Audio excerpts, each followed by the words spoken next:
할렐루야. 거룩하고 복된 주님의 날입니다. 오늘도 우리 마음과 뜻과 정성을 다해서 영과 진리로 거룩하신 하나님께 예배드리겠습니다.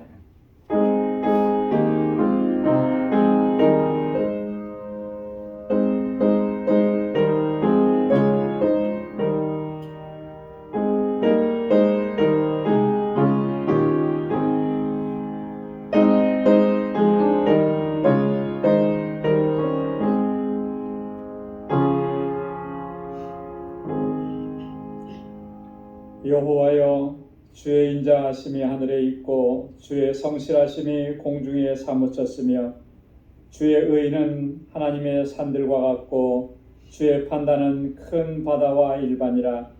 여호와여, 주는 사람과 짐승을 보호하시나이다. 하나님이여, 주의 인자하심이 어찌 그리 보배로우신지요. 인생이 주의 날개 그늘 아래 피하나이다. 하나님은 영이시니 예배하는 자가 신령과 진정으로 예배할지니라. 아멘. 자비하시고 은혜가 풍성하신 만군의 주 여호와 하나님 아버지, 지난 한 주간 동안도 저희들을 지켜주시고 은혜로 함께 하시며 믿음으로 살아내도록 성령께서 우리를 지키시고 보호하심을 감사합니다. 오늘도 거룩하고 복된 날을 허락하셔서 주님의 보좌 앞으로 저희들을 인도해 주시고 우리를 구속하시고 은혜 베풀어 주시는 하나님, 주님의 그 은혜를 기억하며 감사와 찬양과 영광을 아버지께 올려드리게 하시니 감사합니다. 우리 온 마음을 다하고 힘을 다하여 하나님을 예배하는 저희들 되게 하여 주옵소서. 성령께서 우리의 마음과 생각을 온전히 주장하여 주시고 임재하시는 주님만을 사모하는 저희들 되게 하여 주옵소서. 주님의 은혜와 평강을 덧입혀 주시고 우리의 예배를 받아 주옵시고 주님의 사랑과 긍휼과 자비로 가득히 채워 주옵소서. 예수님의 이름으로 기원하옵나이다. 아멘. 전능하사 천지를 만드신 하나님 아버지를 내가 믿사오며 그 외아들 우리 주 예수 그리스도를 믿사오니 이는 성령으로 잉태하사 동정녀 마리아에게 나시고 본디오 빌라도에게 고난을 받으사 십자가에 못 박혀 죽으시고 장사한 지 사흘 만에 죽은 자 가운데서 다시 살아나시며 하늘에 오르사 전능하신 하나님 우편에 앉아 계시다가 저리로서 산 자와 죽은 자를 심판하러 오시리라. 성령을 믿사오며 거룩한 공예와 성도가 서로 교통하는 것과 죄를 사하여 주시는 것과 몸이 다시 사는 것과 영원히 사는 것을 믿사옵나이다. 아멘. 찬양으로 하나님께 영광 돌리겠습니다.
것이라고 내 것이라고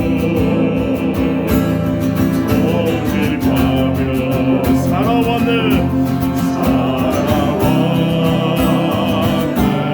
그 문보와 자녀들까지 주님 것을 내 것이라 아버지여 천없는 줄 아버지여 천없는 종을 용서하옵소서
거룩하시고 자비로우시고 은혜가 충만하신 좋으신 아버지 하나님 감사합니다.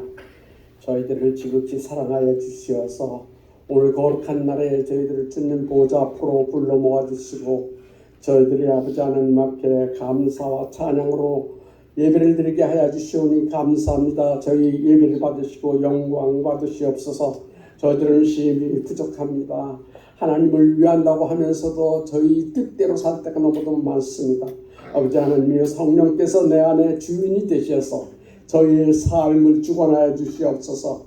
육신의 생각대로 육신의 뜻대로 사는 자가 되지 않고 오직 영원하신 하나님만을 바라보고 주님을 섬기면서 사는 저희 심령이 되게 하여 주시옵소서.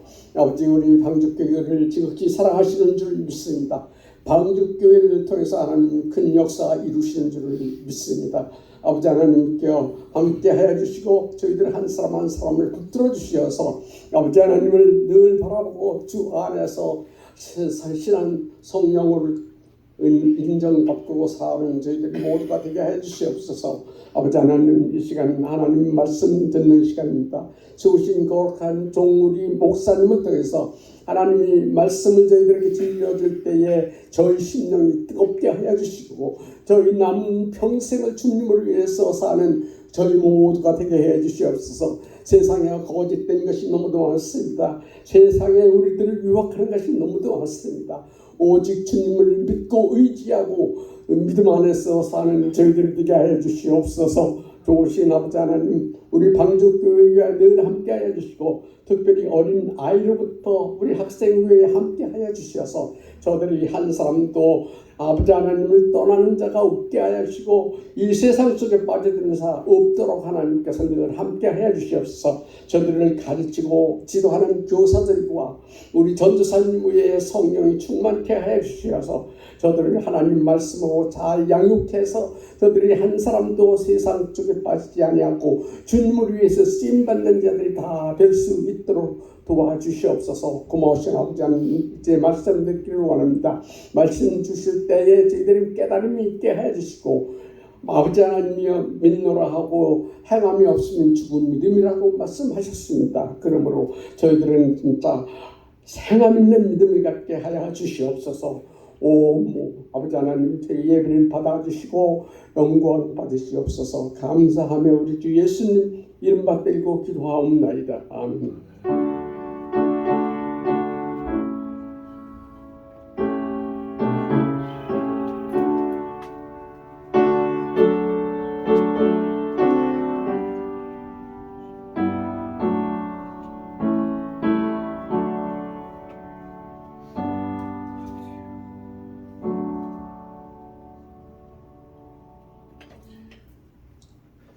오늘 이 시간 우리에게 주시는 하나님의 말씀입니다. 구약성경 사사기 제1장 1절에서 7절까지 말씀입니다. 사사기 제1장 1절에서 7절까지 구약성경 360페이지입니다.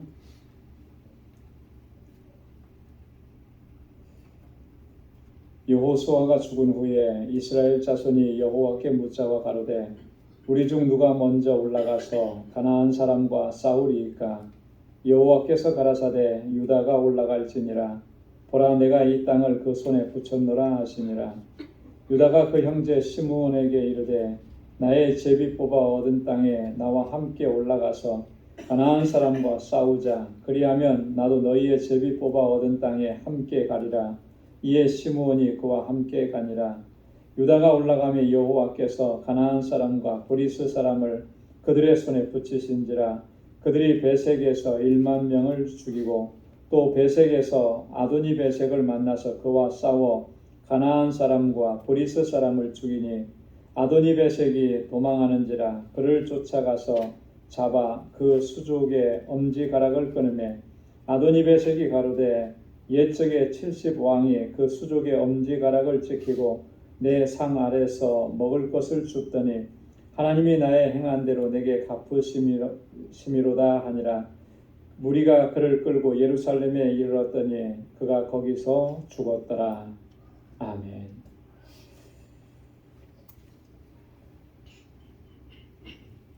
할렐루야. 사사기서는 성경 66권 가운데에서 가장 그 부담스러운 책 중에 하나입니다. 여러분들은 어떻게 사사기서를 읽으셨는지 모르겠습니다. 사사들의 영웅 이야기, 영웅담 이야기, 또 이스라엘을 구원한 이야기, 이렇게 사사기서를 읽으셨을 수도 있는데, 저는 개인적으로 사사기는 굉장히 부담스러운 책이라 그런 생각이 많이 들었습니다. 왜냐하면 사사기의 내용을 우리가 자세히 읽어보면 참 우리를 당혹스럽게 하는 이야기들이 그 안에 많이 등장하기 때문에 그렇습니다. 몇 가지 예를 들면 사사기 9장에 보면 기드온의 아들이었던 아비멜렉이라고 하는 사람에 대한 이야기가 나옵니다.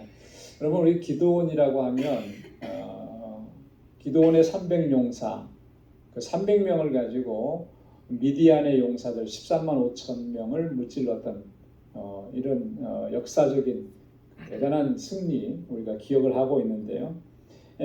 기드온에게는 여러 아들들이 있었습니다.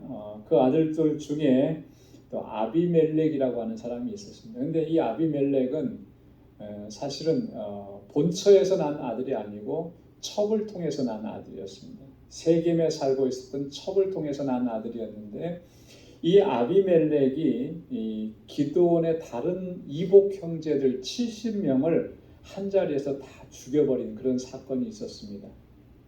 그런 끔찍한 사건이 있었는데 그 자리에서 겨우 살아남은 사람이 요담이라고 하는 막내 아들이 살아남은 거죠. 어떻게 이런 일들이 일어날 수가 있을까? 정말 끔찍해도 그렇게 끔찍할 수가 없는 그런 일들이 성경에 그대로 기록이 되어 있는 거죠. 또 사사기 11장에 보면 그 입다라고 하는 사사에 대한 이야기가 나옵니다. 입다는 기생의 아들로 태어난 그런 사람입니다. 입다는 암몬 자손에게 이스라엘 백성들이 고통을 당할 때 사람들이 입다를 찾아가서 좀 우리를 구원해달라 그래요. 근데 입다가 그렇게 하나님 앞에서 서원을 합니다. 이 전쟁에서 내가 승리하고 돌아오면 그때 누구든지 나와서 그것을 환영하면, 나를 환영하면 그 사람을 하나님께 번제로 드리겠습니다. 그런데 누가 제일 먼저 나와서 했냐면 그의 외동딸이 나와서 환영하고 축하하는 거예요. 결국에는 이 입다가 그의 외동딸을 하나님 앞에 번제로 드리는 이런 끔찍한 인신제사죠. 일종의 이방인들에게서나 있을 법한 그러한 인신제사, 이방인들의 행위를 따라가는 그런 모습들이 있었다라고 하는 거죠. 이 모든 일들 가운데, 사건들 가운데 가장 점입가경이 뭐냐면 삼손에 대한 이야기일 겁니다. 우리는 삼손에 대한 이야기를 너무나 잘 알죠. 여러분, 삼손은 너무나 잘 알려진 사사하고 힘이 장사인 사사, 그리고 삼손에 대한 이야기가 성경 이 사사기에는 가장 길게 기록이 되어 있습니다. 삼손은 태어날 때부터 주목을 받았던 그런 사사지 않습니까? 나시린으로 태어났습니다. 하나님께 바쳐진 사람이었습니다. 그래서 태어나서부터 그는 머리에 삭도를 대지 않았고요. 그의 힘의 근원이 그 머리카락에 있었다라고 하는 거죠. 근데 어렸을 때부터 그런 것을 알고 있었던 삼손이었지만 전혀 삼손은 이 자신이 나시린이라고 하는 인식이 전혀 없었다라고 하는 거죠. 그는 이 여자 관계가 굉장히 복잡했고요. 여인을 사랑하는데 이스라엘 여인 중에서 여인을 사랑한 것이 아니고 이방 여인을, 블레셋 여인을 사랑하는 것입니다. 그러다가 결국에는 마지막에는 비참하게 그의 인생이 마무리가 되죠. 정말로 그 능력을 가지고 이스라엘을 구원하고 하나님의 그 귀한 뜻대로 정말 쓰임받을 수 있는 그런 은혜를 입을 수 있는 사람이었는데 그렇게 비참하게 정말 안타까운 그런 모습, 이런 얘기들이 사사기에 다 기록이 되어 있습니다. 동족 간에 피비린내 나는 전쟁이 있었던 것은 물론이고요. 그래서 베냐민 지파가 하마터면 완전히 다 그 지파 자체가 없어질 뻔한 이런 일도 있었고요. 어떤 레위 사람은 자기 첩의 시신을 토막내서 12지파에게 다 보내버린 이런 사건들이 있었고요. 뭐 동성애라든지 성폭력이라든지 뭐 정치적인 권모술수라든지 이런 내용들이 이 사사기 안에는 다 기록이 되어 있습니다. 그래서 사사기를 읽다 보면 참 마음이 편치가 않은 거죠. 굉장히 부담스러운. 사사시대의 이스라엘의 모습을 보면 한마디로 말하면 총체적인 부패고 총체적인 타락이다 이렇게 이야기할 수가 있을 것입니다. 이 시대는 어쩌면 노아 시대 때보다도 더 타락했고 그리고 소돔과 고모라상보다도 더 타락했던 그런 시대가 아닌가. 그 정도로 부패했던 시대. 근데 이 사사시대를 보면서 좀 의문이 생기는 것입니다. 왜냐하면 여러분 사사시대가 바로 전 시대가 어떤 시대냐면 누가 이스라엘을 이끌어가던 시대냐면 바로 여호수아가 이끌어가던 시대입니다. 여호수아가 이스라엘 백성들을 이끌고 가나안 땅에 들어가서 가나안 정복 전쟁을 하고 그 땅에 정착하던 시대죠. 여호수아가 살아있을 때까지만 하더라도 이스라엘 공동체는 정말 건강한 신앙을 가지고 있었습니다. 하나님을 잘 경외하려고 노력을 했었고. 그런데 어떻게 하다가 이렇게 갑작스럽게 부패하고 타락한 모습을 지니게 되었을까라고 하는 거죠. 이게 참 이상하다라고 하는 거예요. 여호수아 마지막 장인 여호수아 24장에 보면요. 여호수아가 임종하면서 임종 직전에 이스라엘 백성들에게 신앙적인 결단을 촉구합니다. 그러면서 유언을 남기는 거죠. 여호수아 24장 14절에 보면요. 우리 한번 화면을 보면서 같이 한번 읽어보도록 하겠습니다. 다 같이요. 그러므로 이제는 여호와를 경외하며 성실과 진정으로 그를 섬길 것이라. 너희의 열조가 강 저편과 애굽에서 섬기던 신들을 제하여 버리고 여호와만 섬기라. 여호수아는 죽어가면서 이스라엘 백성들에게 이렇게 당부한 거예요. 이제는 여호와를 경외하고 성실과 진정으로 여호와 하나님을 섬기라. 너희의 조상들이 너희의 열조가 강 저편에서 애굽 땅에서 섬기던 그런 신들 이제는 다 제해버리고 하나님만 섬기라. 유언처럼 부탁을 한 거죠. 그랬더니 이스라엘 백성들이 뭐라고 대답합니까? 16절과 17절에 이렇게 대답을 합니다. 여호와를 버리고 다른 신들 섬기는 일을 우리가 결단코 하지 아니하리니 우리가 다른 신들 섬기는 일은 결단코 하지 않겠습니다. 우리도 여호와를 섬기리니 그는 우리 하나님이심이니이다. 우리도 당신처럼 하나님만 섬기겠습니다. 이렇게 결단을 했었거든요. 자, 그런데 여호수아가 죽고 나자 하나님을 아는 하나님에 대한 체험적인 신앙을 가지고 있었던 믿음의 선조들이 죽자마자 그들은 이렇게 급속도로 부패하고 타락했다라고 하는 것입니다. 사사기 저자가 이런 현상을 보면서 이렇게 기록을 하고 있습니다. 사사기 2장 10절에 보면 그 세대 사람도 다 그 열조에게로 돌아갔고 그 후에 일어난 그 다른 세대는 여호와를 알지 못하며 여호와께서 이스라엘을 위하여 행하신 일도 알지 못하였더라. 이게 문제였다라고 하는 거예요. 여호와를 알지 못하며 하나님을 몰랐겠습니까? 하나님 알았죠. 이게 무슨 말이냐면 하나님을 몰랐다라고 하는 의미가 아니고 하나님을 경외하지 않았다라고 하는 의미예요. 하나님을. 그들의 선조들은 그들의 바로 윗세대는 하나님을 경외하겠노라고 하나님만 섬기겠노라고 그랬는데 그 다음 세대들은 하나님을 경외하지 않았다라고 하는 거예요. 여호와께서 이스라엘을 위해서 행하신 일도 알지 못하였더라. 이게 무슨 말이에요? 하나님께서 행하신 일 몰랐다? 이거는요, 다른 말로 얘기하면 하나님께서 행하신 그 일에 대해서 감사할 줄 몰랐다라고 하는 거예요. 감사하지 않았다라고 하는 거예요. 자, 그러니까 하나님 경외하지도 않고 하나님께 감사하지도 않으니까 그들의 신앙의 모습을 완전히 부패하고 타락한 길로 접어들고 말았다라고 하는 것이 이것이 이스라엘 족속들의 문제였다라고 하는 거예요. 여러분, 하나님께서 이스라엘 백성들이 가나안 땅으로 들어갈 때 그들에게 신신당부하시면서 명령하셨던 것이 있습니다. 그게 뭐냐면 두 가지인데요.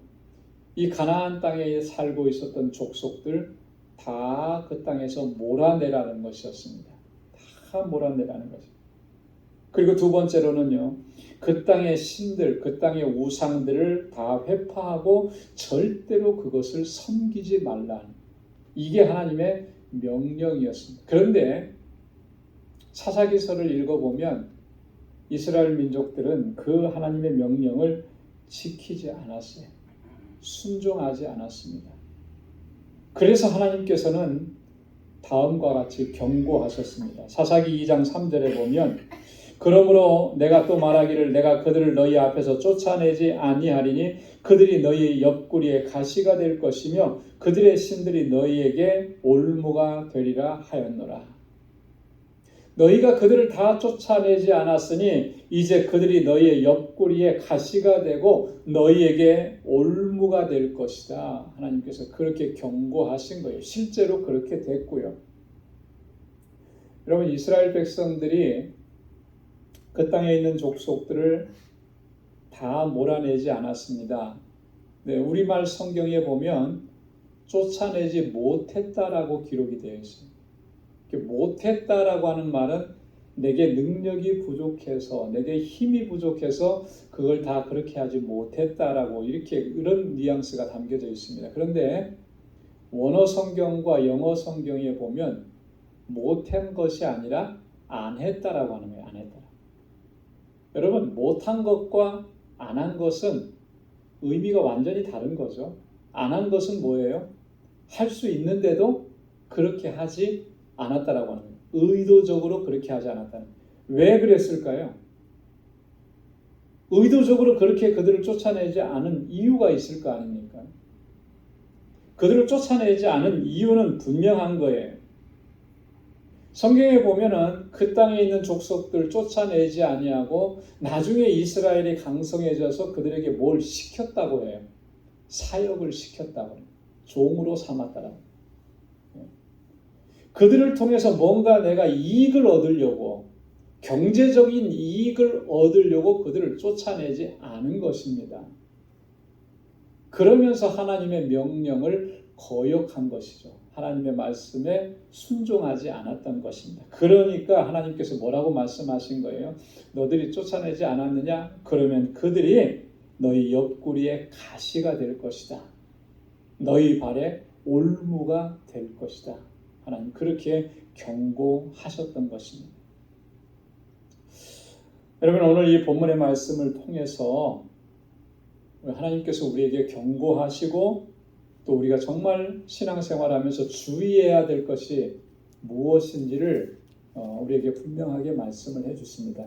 두 가지로 말씀을 해주시는데요. 우리가 그 사실을 이 시간 다시 한번 묵상하면서 우리의 신앙의 모습 속에 이런 모습은 없는지 살펴보고 우리의 살아가는 모든 삶 속에서 이러한 내용들을 철저하게 경계할 수 있는 우리 모두가 될 수 있기를 소망합니다.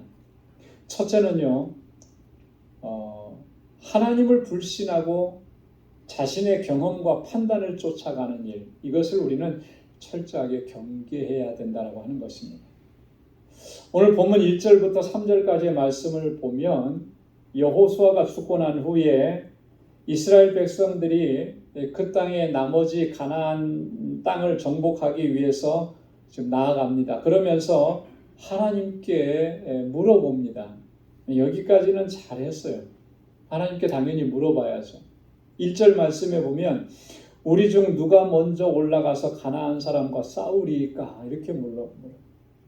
여러 이렇게 지파들이 있는데 우리 중에 누가 먼저 올라가겠습니까? 가면 되겠습니까? 그랬더니 하나님께서 뭐라고 대답해 주십니까? 2절에 보니까 유다가 올라갈지니라. 유다 지파가 먼저 올라가라 이렇게 말씀해요. 그러면서 한마디 더 붙여주십니다. 보라, 내가 이 땅을 그 손에 붙였노라. 유다 지파의 손에 이 땅을 붙였노라 이렇게 말씀을 하시는 거예요.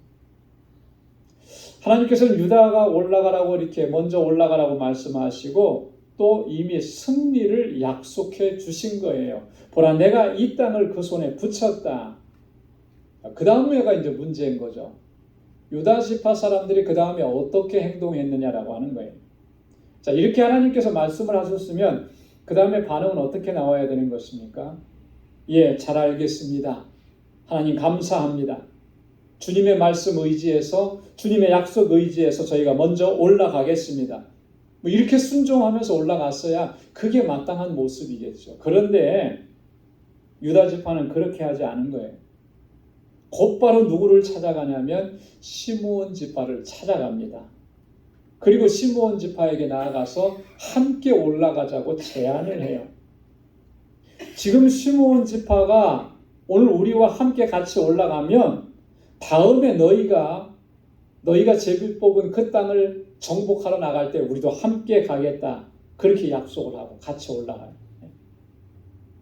여러분, 유다 지파의 이런 제안, 이런 방식, 인간적으로 보면은 굉장히 지혜롭고 현명한 생각인 것 같아요. 그죠?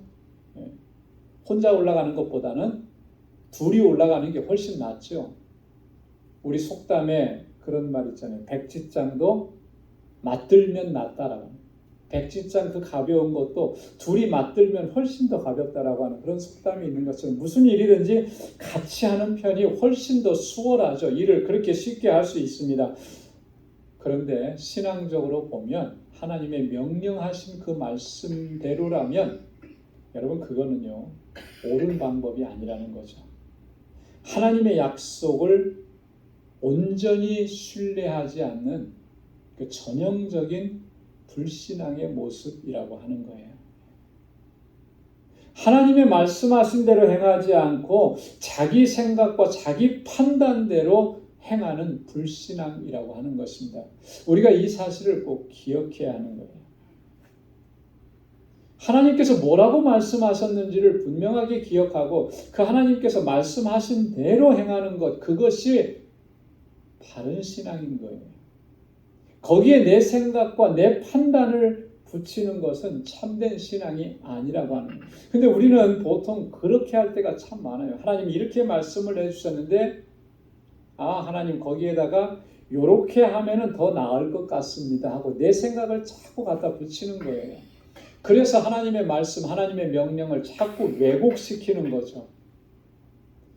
여러분 처음에는 그 차이가 별로 나지 않는 것 같아요. 처음에는. 근데 이것이 한 번, 두 번, 세 번 쌓이면은 그 차이는 엄청난 간격을 보여주는 거예요. 나중에는요 하나님의 뜻과는 전혀 상관없는 내 뜻과 내 방식과 내 생각대로예요. 그 다음에 하나님의 뜻을 묻지 않습니다. 그냥 내 생각대로 하는 거예요. 이건 이렇게 하면 좋겠다. 이건 저렇게 하면 좋겠다. 내가 지금까지 해보니까 이렇게 하는 편이 낫겠다. 자기 방식대로 하는 거예요. 여러분 하나님의 약속에 대한 불신, 이건 단순히 믿음 없음이 아니고 이건 지극히 망령된 행위인 것입니다. 왜냐하면 하나님을 믿노라 하면서 지금까지 신앙생활 해오는데 하나님을 믿노라고 하면서 왜 하나님을 신뢰하지 않고 하나님을 믿노라 하면서 왜 하나님의 뜻대로 순종하지 않느냐는 거예요. 하나님을 기만하는 것이죠. 여러분 그렇기 때문에 우리가 하나님의 약속을 의지하지 않고 자신의 경험과 판단대로 행하려고 하는 것, 이것을 우리가 철저하게 경계하고 주의해야 하는 것입니다. 신앙생활에 연륜이 쌓이면 쌓일수록 이런 유혹들이 끊임없이 우리를 찾아오는 거예요. 이것 때문에 신앙생활 잘 하다가도 무너지고 넘어지게 되는 것입니다. 오늘 지금 유다 지파 사람들이 보여준 이 모습은 우리에게 이것을 경계하는 이야기다. 사람들의 이야기를 자꾸 들으려고 해요. 여러분 사람들의 이야기를 들으려고 하는 것이 아니라 하나님께서 뭐라고 말씀하시는지에 귀를 기울이려고 우리는 노력해야 하는 것입니다. 누가 어떤 일을 했대더라, 누가 어떻게 했더니 무슨 일들을 이루었대더라, 뭐 어떻게 기도했더니 어떻게 했대더라. 자꾸 사람들이 어떻게 한 것에 대해서 초점을 맞추는 거예요. 그게 아니죠. 하나님 앞에 우리가 단독자로 서서 하나님께서 오늘 나에게 무슨 말씀을 해주시는지 그 하나님의 말씀에 귀를 기울이고 그 하나님의 말씀을 쫓아가려고 우리의 중심을 바로 세워야 하는 것입니다. 그 하나님의 말씀을 굳게 붙잡아야 크게 믿음으로 승리하는 삶을 살아갈 수가 있는 거예요. 이런 믿음으로 사는 사람, 하나님께서 행하시는 놀라운 역사들을 경험하게 될 줄로 믿습니다. 여러분, 성경에 있는 모든 말씀들은 하나님의 약속이잖아요. 그래서 성경을 신약 또 구약 이렇게 말씀하지 않습니까? 하나님은 신실하신 분이시기 때문에 이 약속하신 것들을 반드시 다 우리 가운데 이루어 주시지 않습니까? 그렇기 때문에 신실하신 하나님을 우리가 온전히 신뢰하고 믿음으로 나아가야 할 줄로 믿습니다. 시편 57편 1절로 2절에서 시인이 이렇게 고백합니다. 우리 다 함께 같이 읽어보겠습니다. 하나님이여 나를 긍휼히 여기시고 나를 긍휼히 여기소서. 내 영혼이 주께로 피하되 주의 날개 끝 하늘 아래서 이 재앙이 지나가기까지 피하리이다. 내가 지극히 높으신 하나님께 부르짖으며 곧 나를 위하여 모든 것을 이루시는 하나님께로다. 아멘. 한번 따라서 해보십시오. 나를 위하여 모든 것을 이루시는 하나님께로다. 할렐루야. 나를 위해서 모든 것을 이루시는 하나님께로 내가 피하리이다. 하나님 그런 분이시라는 거예요. 하나님 말씀하신 그대로 나를 위해서 이루시는 하나님, 그분께로 나가야 하는 것이죠. 이사야 37장 32절에 보면 이는 남는 자가 예루살렘에서 나오며 피하는 자가 시온에서 나올 것임이라. 만군의 여호와의 열심히 이를 이루시리이다. 누가 이루신다 그랬습니까? 하나님이 이루신다 그랬잖아요. 여호와의 열심히 이루시는 거예요. 하나님이 그렇게 약속하신 그대로 우리 가운데서 행하시고 이루시는 겁니다. 하나님께서 말씀하신 거, 하나님께서 약속하신 거, 그것을 우리에게 이루시기 위해서 얼마나 열심으로 행하시는지를 이사야 선지자가 이렇게 말씀을 하고 있는 거예요. 그런데도 우리는 하나님을 신뢰하지 않고 하나님을 의지하지 않고 내 생각대로 내 판단대로 또 내 경험대로 그것을 쫓아간다면 이건 신앙이 아니라는 거죠. 이걸 경계해야 된다고 합니다. 오늘 첫 번째 교훈이 바로 이것입니다. 두 번째 교훈은 뭐냐면요. 우리가 세상의 풍속과 세상의 문화를 경계해야 한다고 하는 것입니다.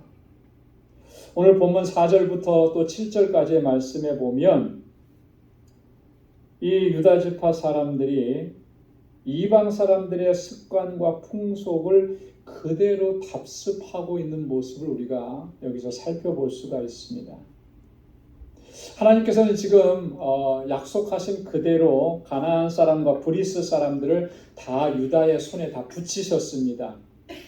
도망가던 그 아도니베색을 그래서 사로잡아 왔죠. 자, 근데 아도니베색을 사로잡아 온 다음에 6절에 보면 뭐라고 기록하고 있냐면 이렇게 기록합니다.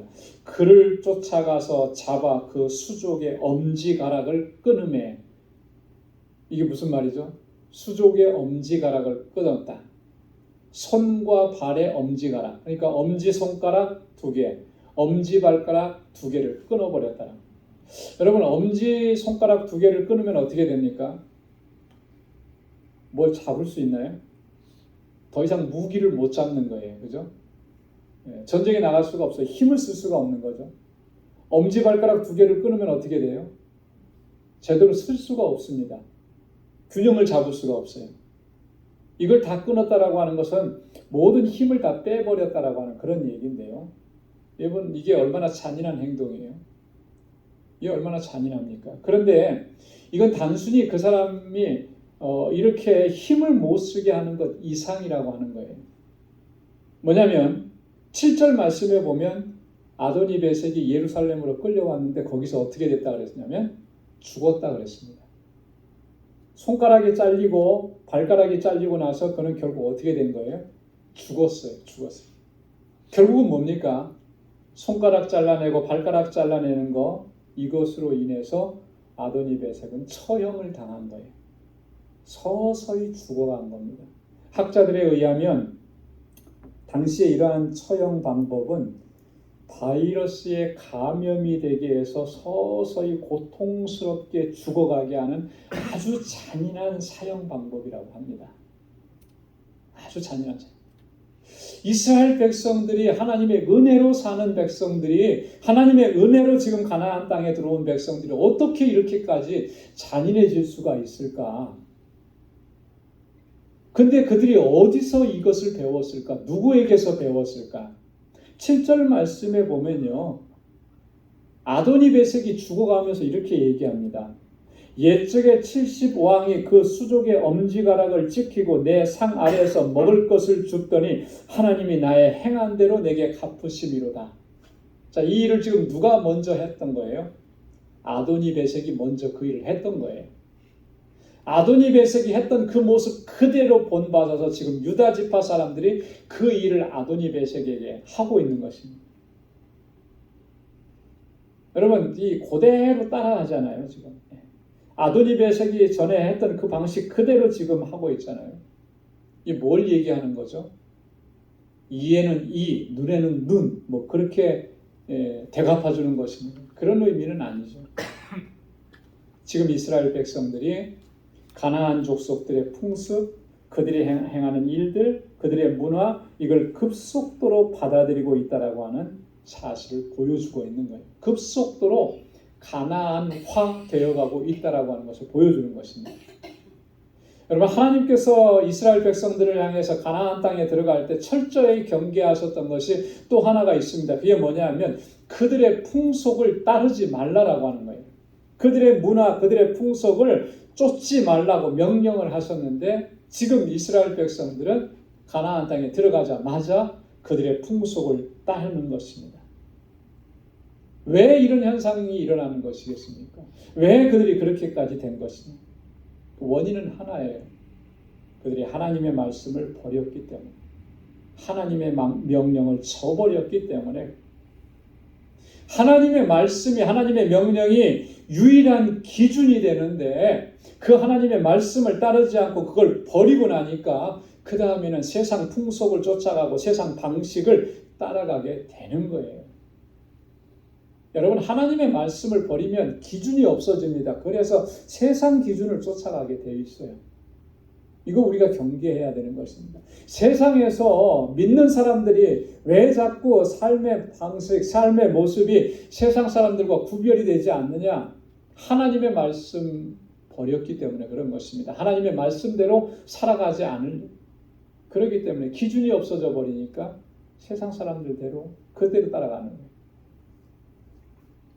여러분, 하나님께서 여호수아를 이스라엘의 지도자로 세우시면서 이렇게 말씀하신 적이 있습니다. 여호수아 1장 7절에 보면 오직 너는 마음을 강하게 하고 극히 담대히 하라. 나의 종 모세가 내게 명한 율법을 다 지켜 행하고 좌로나 우로나 치우치지 말라. 그래야면 어디로 가든지 형통하리니.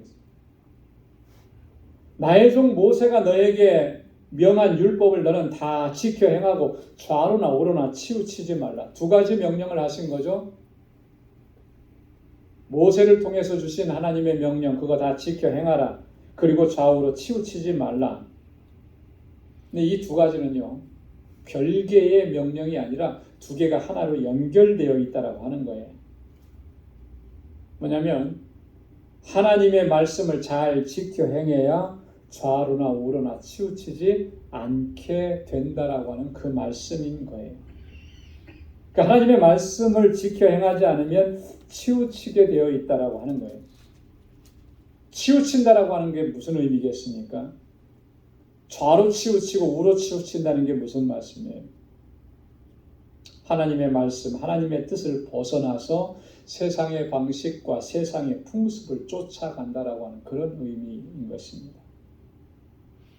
여러분, 하나님의 말씀을 떠나면, 하나님의 말씀을 이 속에 두지 않으면 이렇게 치우치게 되는 거예요. 하나님의 말씀이 우리를 붙잡아주고 중심을 잡게 하고 좌로나 우로나 치우치지 않게 하고 세상에서 어떠한 유혹이 와도 세상에서 이렇게 했더니 성공했다더라 뭐 이런 얘기가 아무리 들려와도 흔들리지 않는 거예요. 말씀이 있으면. 그런데 말씀이 중심이 되지 않으면 그거에 흔들리는 거예요. 그래서 자꾸 세상 방식을 쫓아가요. 그래서 결국은 실패하는 겁니다. 어디에서 실패하냐면 세상적으로는 성공했을 수 있을지 모르지만 하나님의 뜻에서는 실패하게 되는 것이죠. 그래서 우리가 시인이 하나님 앞에 이렇게 기도한 기도의 내용을 우리는 늘 기도하면서 마음에 새겨야 합니다.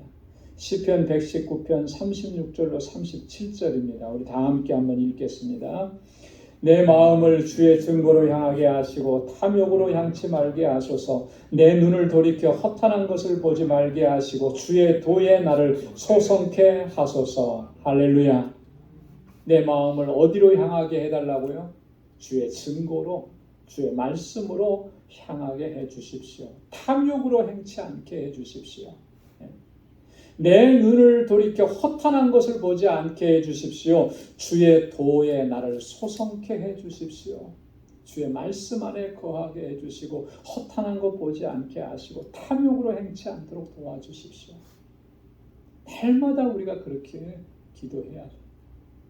말씀 안에 서야 여러분 좌로나 우로나 치우치지 않게 되는 거예요. 오늘 이스라엘 백성들이 지금 가나안 땅에 들어가자마자 가나안화 되었던 것, 급속도로 가나안화 되었던 것은 하나님의 말씀을 그들이 버렸기 때문에 그런 것입니다. 우리도 마찬가지예요. 그렇게 될 수밖에 없어요. 오늘 이 두 가지 교훈은 이 시대를 살아가는 우리들에게 너무나도 중요한 교훈입니다. 여러분, 우리가 이것을 경계하지 않으면 우리도 실패하고 무너질 수밖에 없는 거예요. 약속의 땅에는 들어갔지만 젖과 꿀이 흐르는 땅에는 들어갔지만 그것을 누릴 수가 없는 거죠.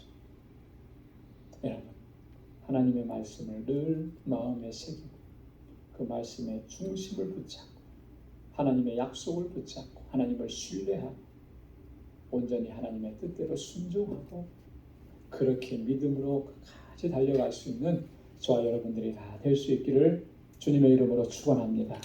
기도하겠습니다. 하나님 아버지 감사합니다. 오늘 이 아침에도 저희들을 사랑하셔서 하나님 이렇게 귀한 말씀으로 우리를 교훈해 주시고 우리를 하나님 돌아볼 수 있도록 은혜 주심을 감사합니다.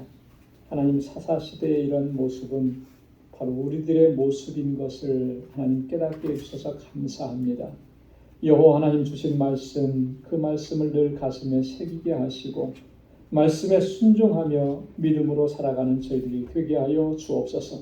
세상의 풍속을 쫓지 않게 하시고 오직 하나님의 율례와 법도 주님의 말씀과 계명만을 붙잡고 주의 약속을 의지하여서 믿음으로 살아가는 우리 광주의 권속들이 다 되게 하여 주옵소서. 그리하여 이 세상 가운데 하나님의 거룩한 백성으로 서서 하나님의 뜻을 이루어가기에 부족함이 없도록 우리를 붙잡아 주옵소서. 이 예수님의 이름으로 기도드리옵나이다. 아멘. 찬송 492장 부르시면서 준비하신 예물 하나님께 드리겠습니다.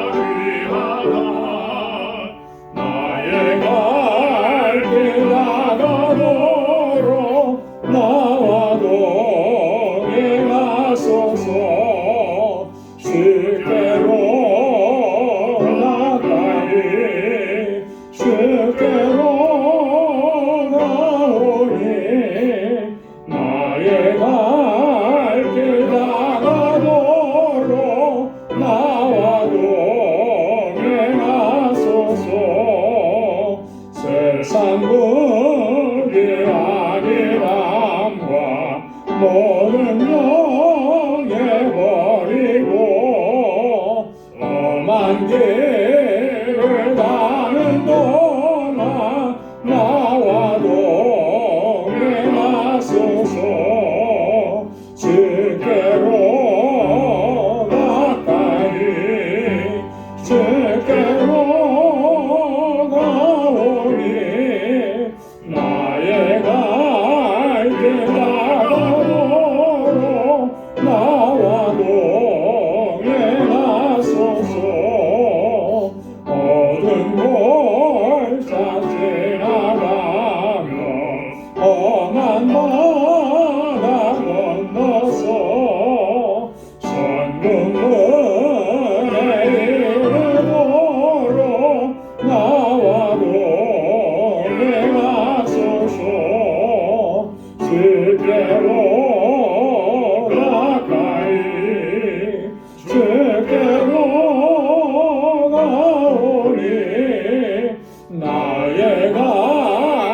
자비하시고 은혜가 풍성하신 하나님, 주님의 사랑과 크신 은혜 감사합니다.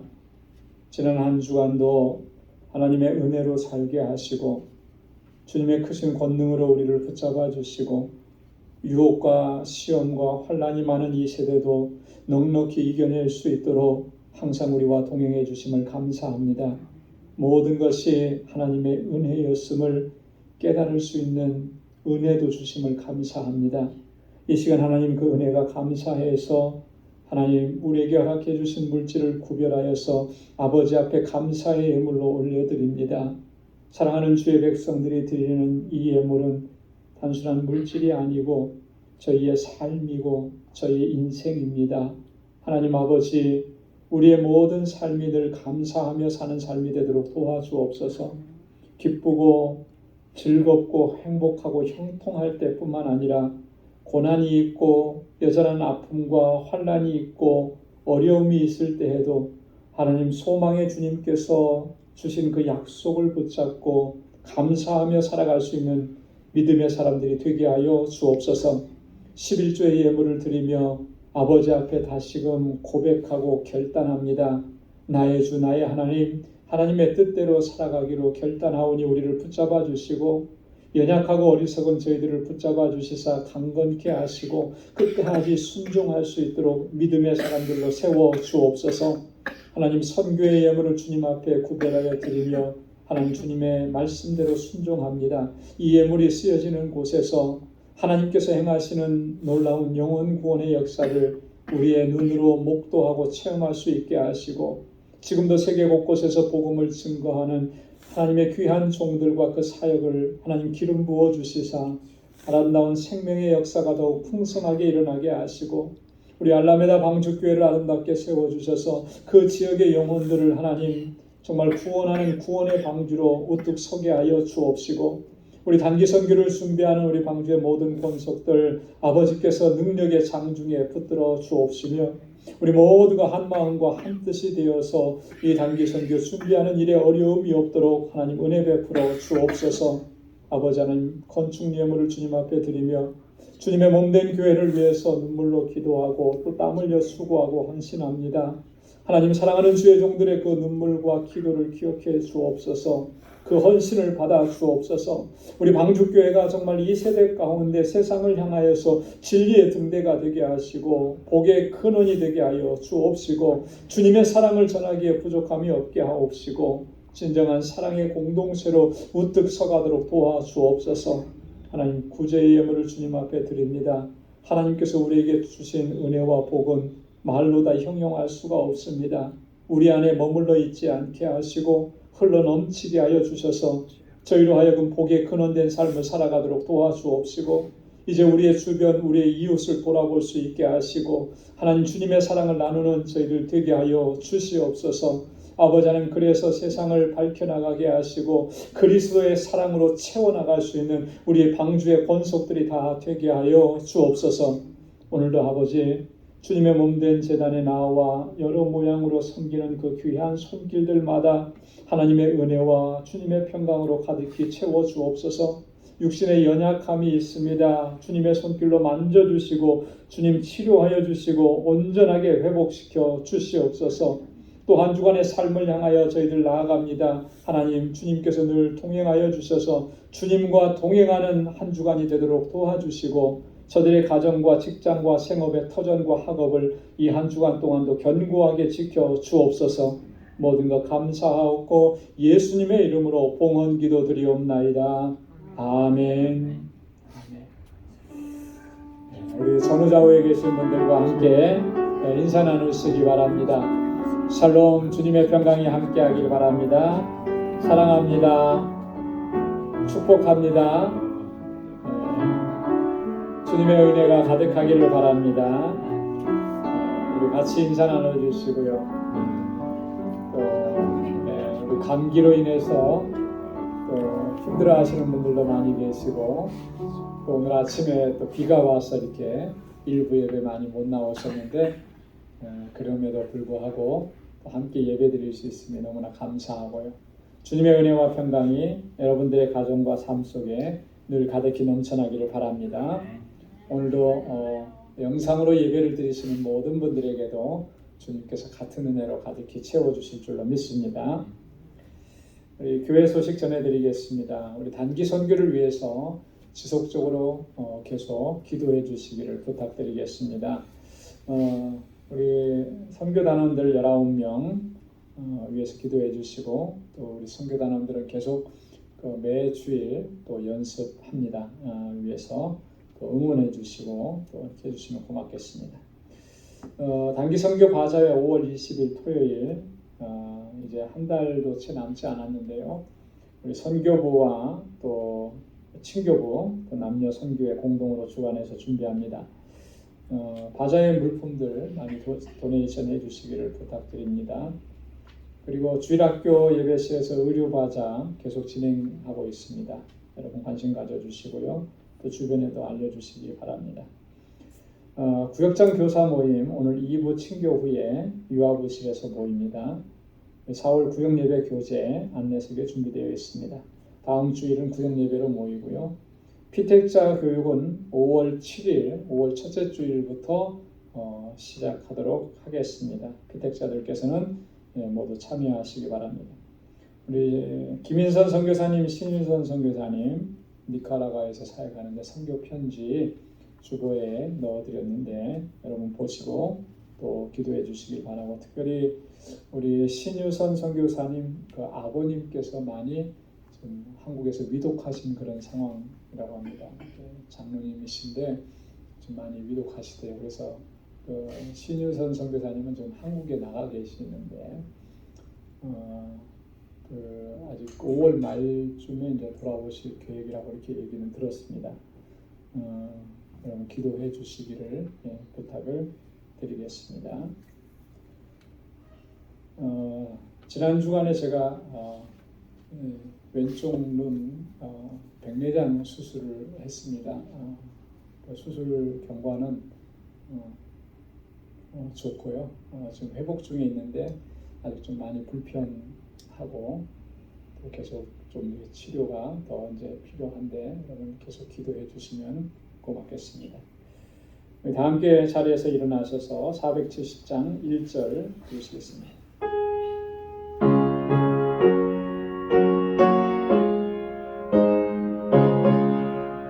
내 평생에 가는 길 따라요 내 잔잔한 강 같은지 빈틈 바로 무섭고 어렵든지 나의 영혼은 늘 변하다 내 영혼 변하네 내 영혼 변하네.